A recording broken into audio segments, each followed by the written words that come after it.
তুমি কাকে সবচেয়ে বড় হিরো ভাবো?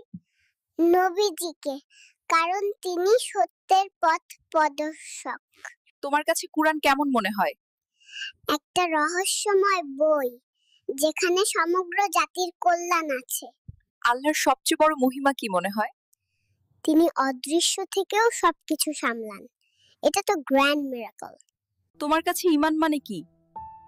আমি চোখে কিছু না দেখলেও মাকে বিশ্বাস করি, এটাই ছোট্ট ঈমান। তোমার কাছে সুখ মানে কি? মা বাবার দোয়া, আর নরম কম্বল, আর বোতল ভর্তি দুধ। তোমার কাছে রহমতের অনুভূতি কেমন?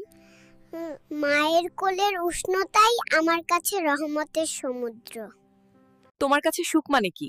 মা বাবার দোয়া, নরম কম্বল, আর বোতল ভর্তি দুধ। তোমার সবচেয়ে ছোট আমল কি?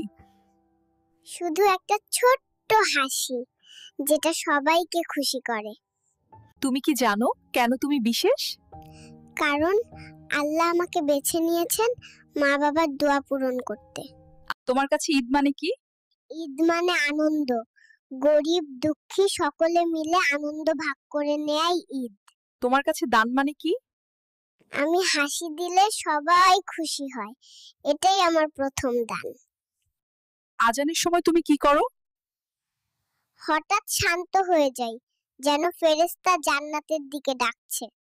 তুমি প্রথম কান্না করেছিলে কেন? মনে হচ্ছিল এ পৃথিবীতে আসা মানেই পরীক্ষার হলে ঢোকা। তোমার কাছে দোয়া কতটা গুরুত্বপূর্ণ? আমি না চাইলে দুধও আসতো না, তেমনি দোয়া মানে চাওয়া। তোমার জীবনের মিশন কি? আল্লাহর আদেশ মানা, মা বাবাকে খুশি রাখা, আর খেলনা ভাঙা।